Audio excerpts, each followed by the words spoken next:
Just so you know, in the public speaking portion of the agenda, if people hit on that, it says that that's the March 13th meeting. Oh, okay. So you might want to make I- an announcement that's about this, number at the top of the agenda. Right, but I'm gonna adjourn this meeting and start a new one.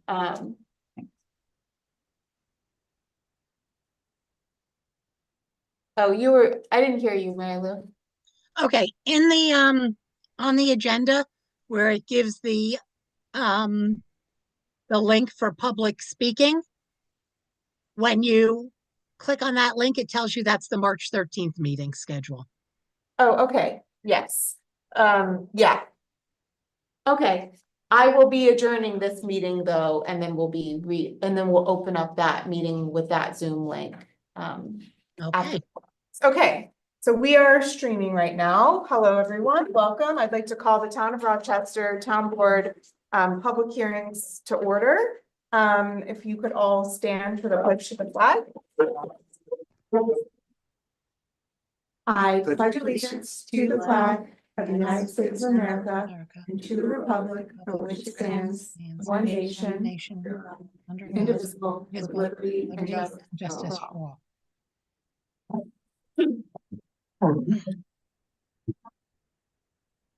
Councilwoman Alba, present. Councilman Coleman, here. Councilwoman Sneeseth, and Supervisor now, and I apologize. I'm here. Thank you. So we do have a quorum. I'm just gonna go ahead and get started. It is 6:35 p.m. So we are tonight we have 3 public hearings, one right after another on Locals Law 1, 2, and 3. So we will open each of them and decide what to do with them in terms of holding the public hearing open or not for each public hearing.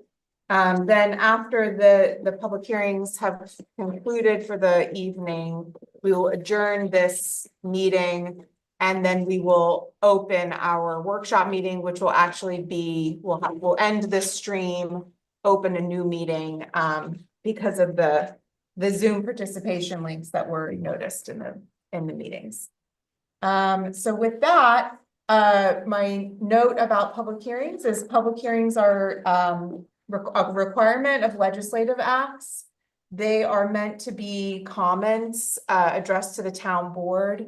We are not doing question and answer sessions or having a back and forth with any members of the public participating.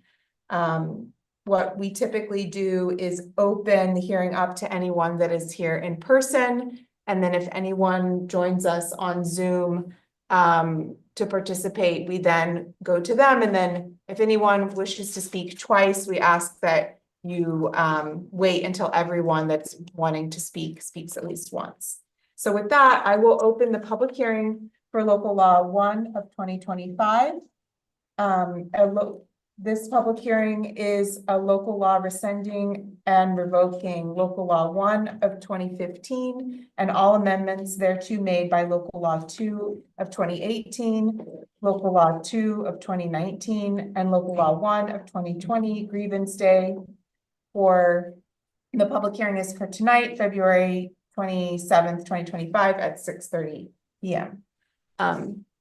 Did we have anyone sign up for Local Law 1?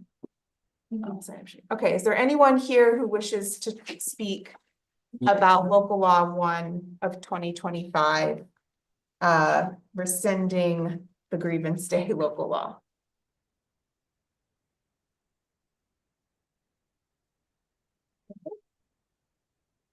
We don't have anyone here for that.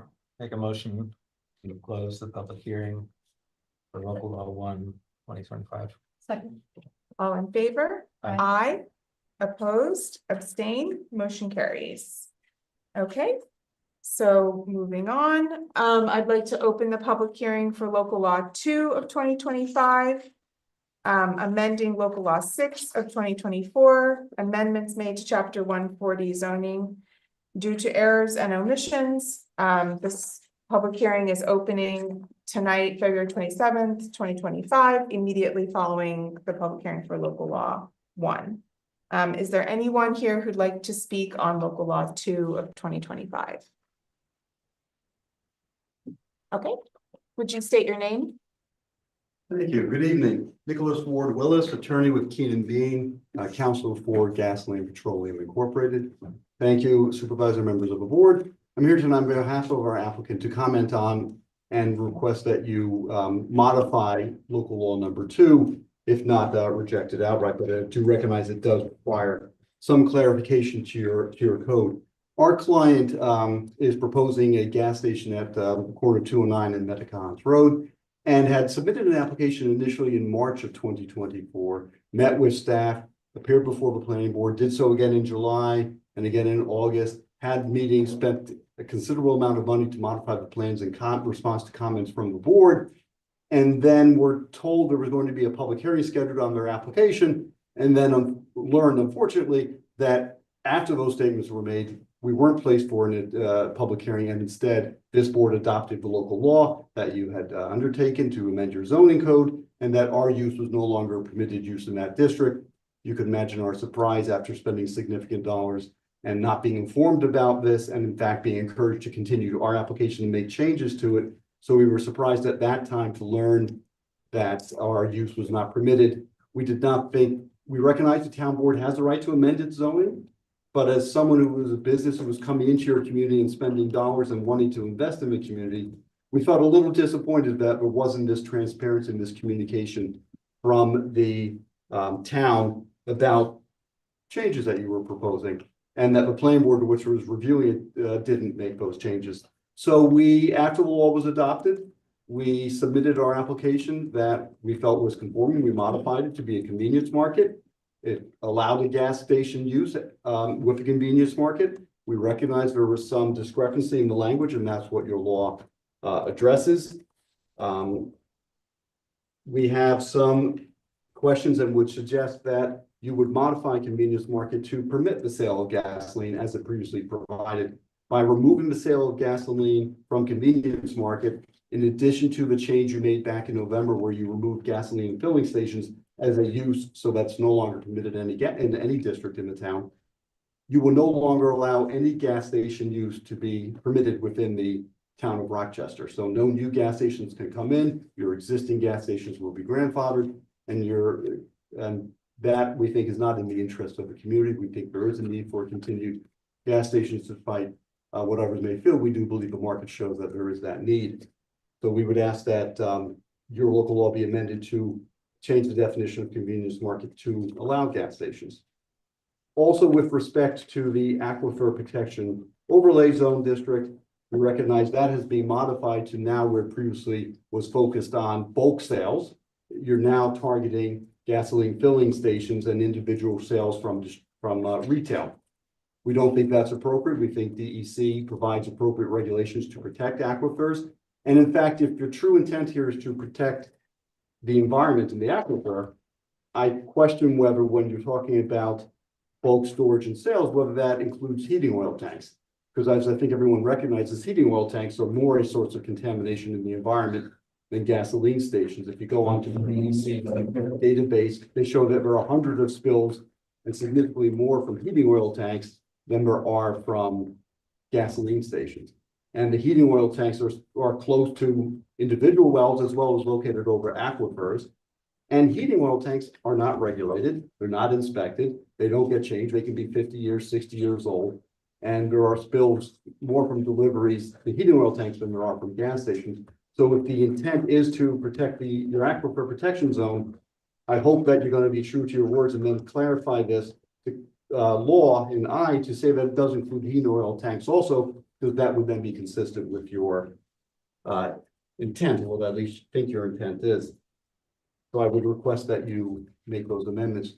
Furthermore, we would request, in light of the explanation I gave you with respect to our application, hoping this board would want to encourage investment in your community in a fair and responsible way, that you would amend your local law to provide that any application that had been submitted prior to this law being adopted tonight be grandfathered, which would then allow our application to proceed. You have that ability, you have that discretion. I would ask that you consider and exercise that discretion to allow applications that have been submitted, like our client who spent some considerable money to get to the point and then be sort of have the rug pulled out from under them. That would be appropriate, and you certainly have that option.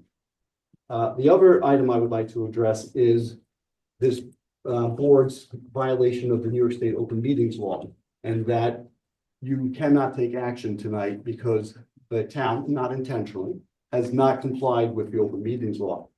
So the Open Meetings Law requires that a municipality, this is section 103E, requires in essence that if you're going to be discussing materials, those materials need to be made available to the public. You post your agenda on the website, but you don't, as the law requires, post the background materials. The environmental assessment form, the local laws, none of the 3 local laws are included with the agenda or any of the other materials. And that is a violation of the New York State Open Meetings Law. And courts have recognized that when municipalities take action in violation of the Open Meetings Law, those actions get nullified and successful applicants can get their cost and attorney's fees. What I'm suggesting here is that the appropriate step is to comply with the law and not take action tonight, and instead adjourn the public hearing and do it correctly the next time. So I appreciate your time in listening to me, and I'm certainly be able to answer any questions if you have any. Thank you. Is there anyone else here who'd like to speak on local law 2 of 2025? My name is Barbara Cornell, and I have to totally disagree with that attorney. And we need to protect the water as aquifer protection law. And the statements of him putting in money and investment and from what I understand, personal hardship is not to be considered legally. And I would like to see the law go in as it is. Thank you. Is there anyone else? Yes, as a town of Rochester. Oh, will you state your name? Carol Fisher. Okay. I think we have enough gas stations and we don't need any more. And I hope you take that into consideration. Thank you. Is there anyone who's joined us on Zoom? Okay. In terms of holding the public hearing open versus closing it, let's see.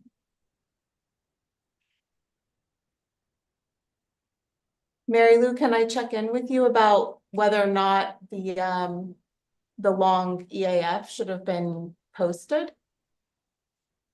I don't know that he was speaking of the long EAF, but anything that you're gonna vote on should be posted. I know the laws themselves in your public hearing, notice you do show where it can be sent on, found on the website, but usually those materials are also available for people to look at hard copies.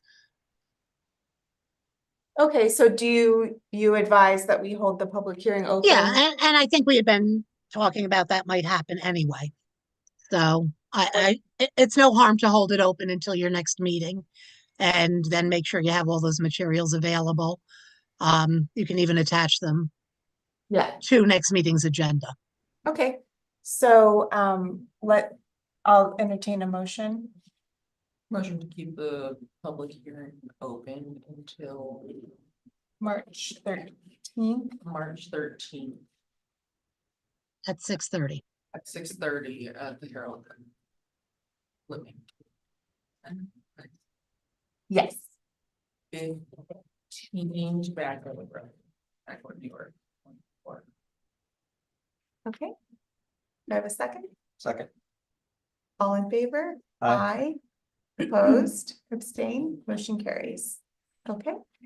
So moving on to local law 3 of 2025. Oh no.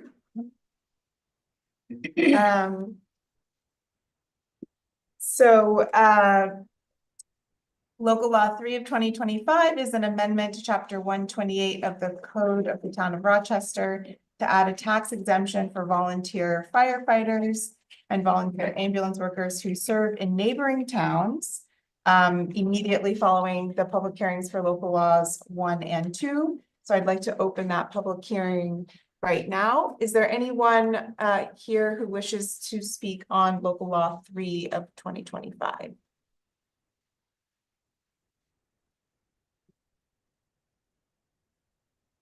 there anyone who has joined us?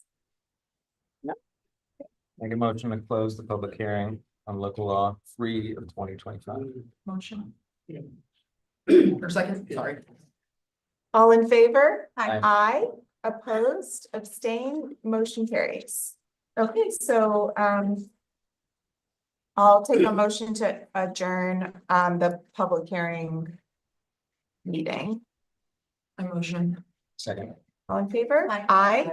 Opposed, abstained. Okay, for the public, we're switching meetings, and so there'll be a part 2 streaming on YouTube. And the link to make public comment for our workshop meeting is embedded in the agenda. If it says March 14th, it also means that it's for today. So just so everyone knows. Okay, see you in a bit, Mary Lou.